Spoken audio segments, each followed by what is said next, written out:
ओम श्री सरस्वत्यै नमः। षोडशाधिकशततमी कक्षा। विषय, आज का विषय है सूत्रम कारके के ऊपर दूसरी कक्षा। एक कक्षा हो चुकी है और आज हम उसकी दूसरी कक्षा लेंगे। तो क्या सूत्र था? कारके, ये एक अधिकार सूत्र है और ये 1-4-23 से लेके 1-4-55 55 तक जाता है। अष्टाध्यायी निकालिए और इस अधिकार को देखिए। और ये 1-4-55 सूत्र है तत्प्रयोजको हेतुश्च, अर्थात ये कारके से आरंभ हुआ और तत्प्रयोजको हेतुश्च तक जाता है और ये संज्ञा का अधिकार है। और इसमें हमने देखा है कि कारक जो है, कारक संज्ञा है। तो कारक जो है, अगर हम उसका व्युत्पत्ति देखते हैं तो धातु कृ है और उसमें नवुल लगा हुआ है। तो नवुल हमने देखा है, सूत्र है कर्तृकृत 3-4-67। ये कहता है कि कृत प्रत्यय कर्तरी कारके भवति। तो कृत प्रत्यय जो है, सारे प्रत्ययाः वो कर्तरी में होते हैं। तो इसलिए कारक का अर्थ हो जाएगा करने वाला, बनाने वाला। और इसका अपना शब्द अर्थ है, किंतु व्याकरण में कारक हो गया क्रिया का करने वाला। ठीक है, तो क्रियायाः निवर्तकम, क्रियायाः हेतु निमित्तम। ठीक है, इसलिए कारक कौन है? जो वाक्य में क्रिया को बनाने वाला है। यह संज्ञा का अधिकार है। ठीक है, जैसे धातु हो, वो धातु वहाँ कोई संज्ञा नहीं हो रही थी, तो लेकिन यहाँ पर कारक एक संज्ञा है।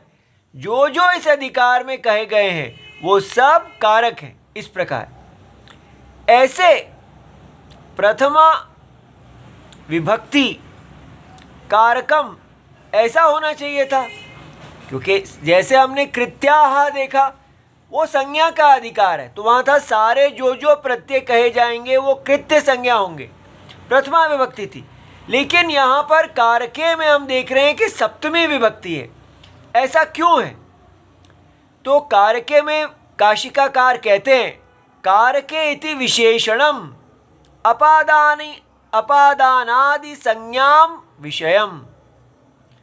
ठीक है, अपादानादि संज्ञा विषयम, संज्ञाम नहीं। तो इसका क्या अर्थ हुआ कि जो कारक है वो विशेषण है जो अपादानादि संज्ञा को विषय करता है।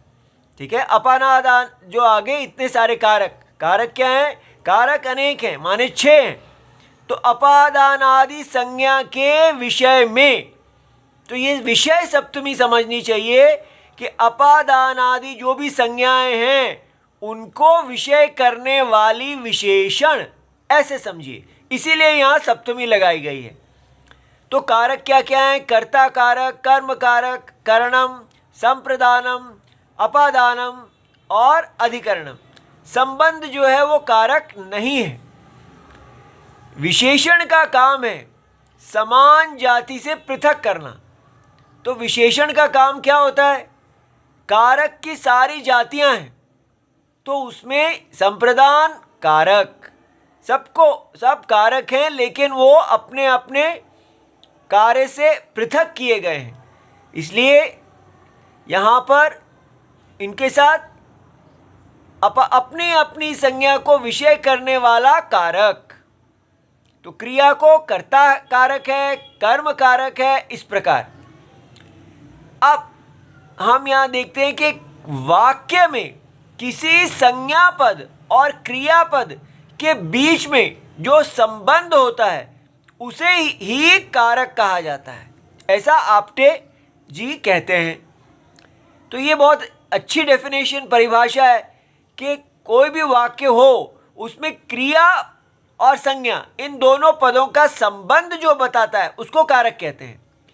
संबंध को षष्ठी विभक्ति लगती है, प्राप्त है, परंतु कारक संज्ञा नहीं है।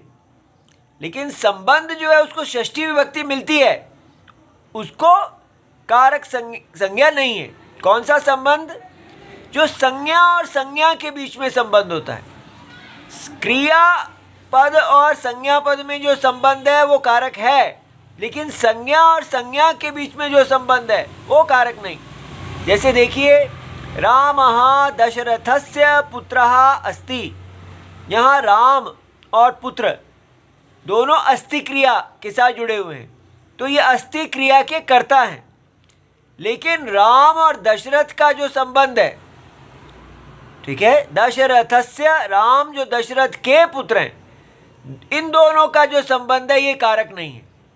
तो इसलिए हमें समझ में आता है कि वो संबंध जो दो संज्ञाओं का है वो कारक नहीं होता। ठीक है, अब आगे देखिए, जैसे पकाने में पकाने वाला, अग्नि, अग्निकुंड, पाक पात्र सभी कारक हैं। तो वाक्य देखिए, रामः ओदनम पचति पाक पात्रे अग्निना ब्राह्मणाय। तो यहाँ पर क्या है? पचति क्रिया है, पकाता है। तो कहाँ पचति? रामः पचति। तो हमें ये इसमें प्रथमा विभक्ति लगी हुई है, ये कर्तृवाच्य है। उससे हमें समझ में आ गया कि राम का और पकाने का क्या संबंध है। राम उसके कर्ता हैं।